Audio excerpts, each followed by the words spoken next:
Bonjour à toutes et à tous et bienvenue dans ce nouveau JT. Nous sommes le vendredi 2 juin et voici les titres. Jeudi 1er juin, plusieurs détachements de la gendarmerie de l'air se sont réunis sur la base aérienne 107 pour fêter les 80 ans de la formation. Vélizy TV était sur place. De l'autre côté de l'autoroute, au même moment, c'est la 6e édition des Olympiades des grandes sections qui s'est déroulée sur le stade Robert Wagner. À Vélizy, plusieurs idées cadeaux s'offrent à vous pour la fête des mères, chez les fleuristes, sur les marchés ou même à la carte de certains restaurants. Arthur a décidé d'apporter sa pierre à l'édifice en vous préparant une Véli-recette. Jeudi 1er juin se tenait la cérémonie des 80 ans de la gendarmerie de l'air. Vélizy TV vous emmène sur la base aérienne 107 à la rencontre du colonel Didier Limet pour revivre ce moment.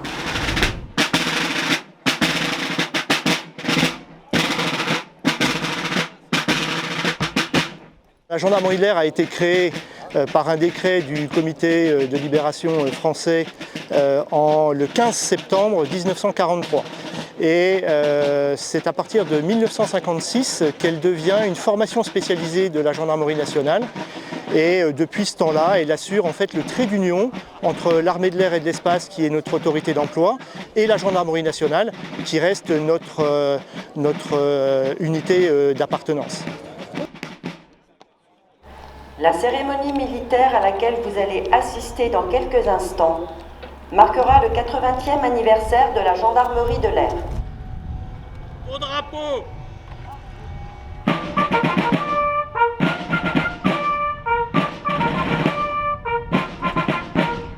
La gendarmerie de l'air est forte d'à peu près 800 personnels et 150 réservistes. Et elle est présente sur une quarantaine de sites en métropole, mais également sur 13 emprises de l'armée de l'air, outre-mer et à l'étranger. Garde à vous!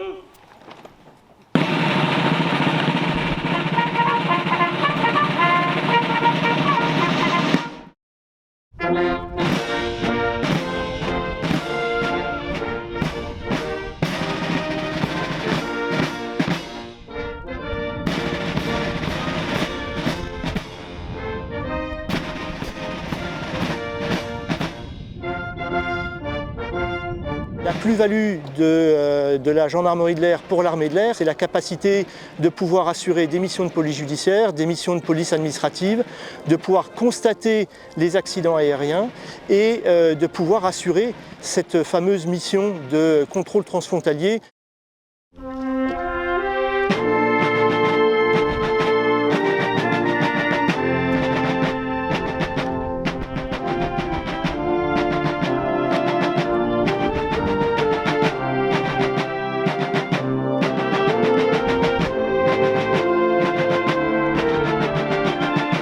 L'enjeu principal de la gendarmerie de l'air, c'est de s'adapter aux évolutions de l'armée de l'air. Récemment, le président de la République a décidé que le format notamment des détachements militaires à l'étranger allait évoluer. Eh bien, il faut que la gendarmerie de l'air s'adapte en permanence à ces évolutions.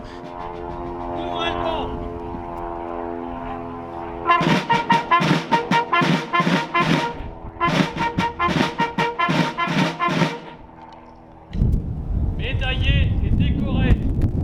Rejoignez les rangs. Le défi principal, c'est vraiment cette fameuse mission de garde frontière qui est vraiment nouvelle pour nous. C'est un nouveau métier et donc nous commençons à être autonomes là-dessus et nous assurons sur les bases d'Orléans, d'Istres et de Villacoublay, depuis aujourd'hui même, minuit, cette mission de garde frontière ou de contrôle transfrontalier de l'espace Schengen. Ordre du jour numéro 28 du 1er juin 2023. Officiers, sous-officiers et gendarmes adjoints volontaires de la gendarmerie de l'air. Le 15 septembre 1943, dans ce moment si particulier de notre histoire, où la France cherchait à redevenir elle-même, paraissait le décret qui donnait naissance à la gendarmerie de l'air.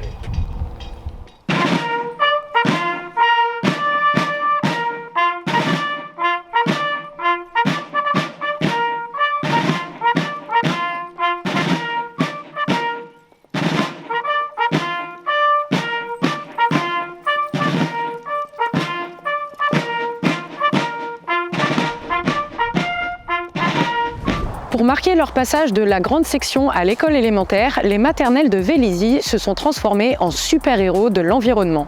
Regardez. Les Olympiades maternelles marquent le passage des grandes sections de maternelle à l'école élémentaire. Ce rendez-vous annuel a réuni ce jeudi 1er juin les 8 écoles maternelles de Vélizy-Villacoublay.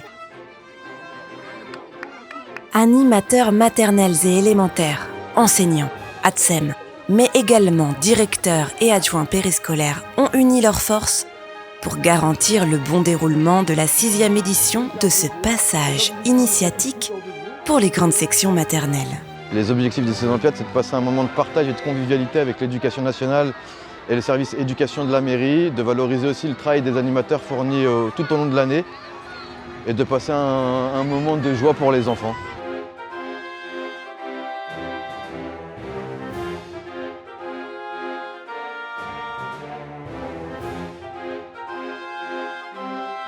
Mais pour passer au niveau élémentaire, 280 élèves de grande section se sont transformés en super-héros de notre environnement. Il y a 28 équipes au total réparties sur 7 ateliers. Et, les stands sont divers et variés, que ce soit du manuel, du culturel, du sportif et du handisport. Une petite partie sur le handicap qui nous tient à cœur sur les Olympiades. Et avec toute notre école, on a prévu un jeu qui s'appelle Protège ta planète. Donc le but du jeu il est simple, c'est de trier le maximum de déchets en les mettant dans la bonne poubelle correspondante. Pour ce faire, on va rajouter quelques handicaps au départ de cette épreuve. En tournant la roue, vous allez pouvoir tomber sur un handicap, donc ou auditif, ou visuel, ou la perte d'un membre, ou des difficultés à marcher, ou pas de handicap, ou un handicap au choix. Il faudra donc faire un parcours, saut de haie, récupérer un déchet, passer sous une corde, faire un petit slalom et mettre le déchet dans la bonne poubelle. On a préparé des déguisements donc, qui sont dans le thématique du recyclage, du tri des déchets, de choisir les bonnes poubelles, parce que déjà que les enfants le font souvent dans les écoles de Vélizy, donc ils sont souvent déjà un peu sensibilisés. Donc les enfants ont été sensibilisés à cette thématique voilà, une semaine, 15 jours avant l'événement. Les animateurs des grandes sections, sur le temps de restauration, sur les différents temps périscolaires, ont évoqué voilà, cette thématique sur l'environnement et le respect de la nature auprès des enfants pour les sensibiliser à ces Olympiades. Les enfants nous aident à nettoyer le lac en recyclant tous les déchets à la déchetterie qui se trouve là-bas. Donc, pour savoir quels déchets ils doivent récupérer, ils choisissent une photo où un animateur fait un geste de la langue des signes. Ils vont à la table là-bas pour savoir quel déchet, quel signe est représenté sur la photo. Et ensuite, ils plongent dans le lac pour aller récupérer le déchet et le mettre à la déchetterie.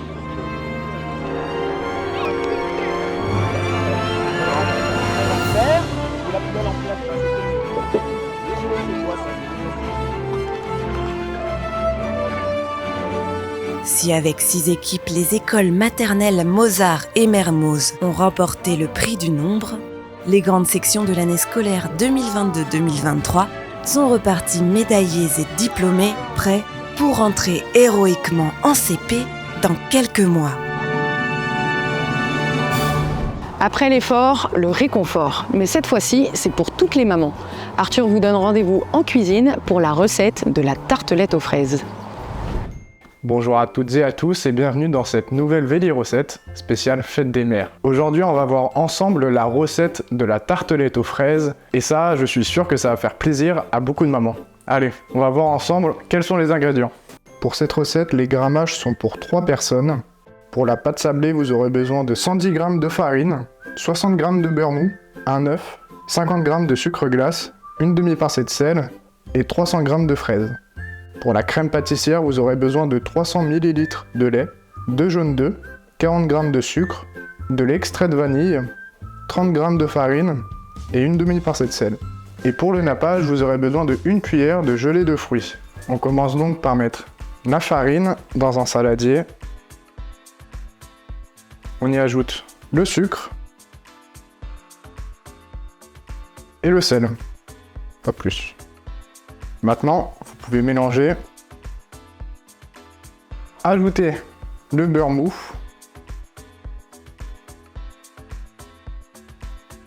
et bien sûr, mélanger.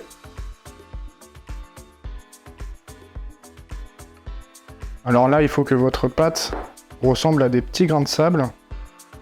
Et là, on peut ajouter l'œuf. Maintenant, vous pouvez mélanger. Une fois que vous avez une belle pâte comme ça, on va pouvoir la mettre sur un film plastique pour la mettre 1 heure au frigo. Donc on enroule tout ça. Hop.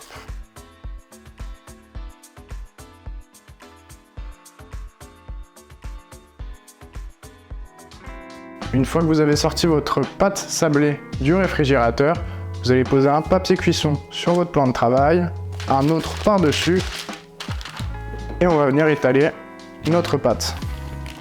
Alors si jamais elle est trop collante, vous pouvez rajouter un peu de farine. Maintenant vous prenez vos petits moules à tartelettes, et on va venir les placer sur la pâte. Et là on va couper à peu près 2 cm autour, tout le long. Tapotez bien tout le tour, bien que ça prenne la forme.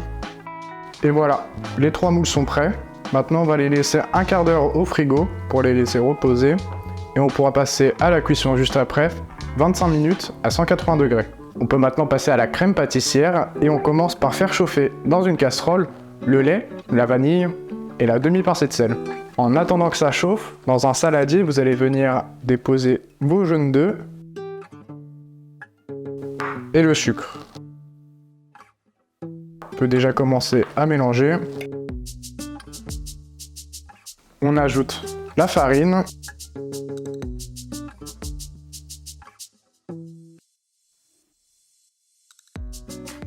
Et maintenant, on ajoute le lait.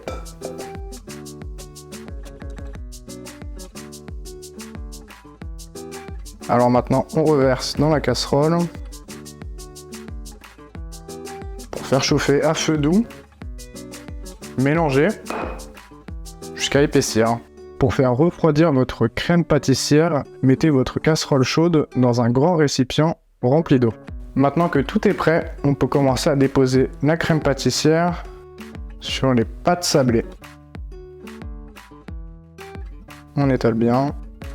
On peut ajouter les fraises.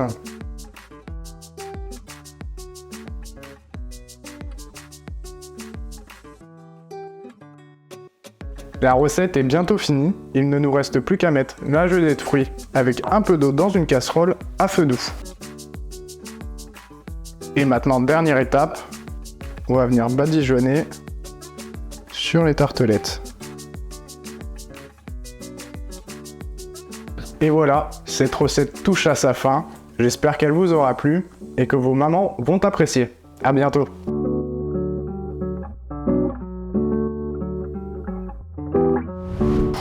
Et c'est déjà la fin de ce JT, merci à toutes et à tous de l'avoir suivi. Comme d'habitude, n'hésitez pas à le repartager autour de vous. Et d'ici là, on vous donne rendez-vous la semaine prochaine, 19 h, pour un nouveau JT. Salut!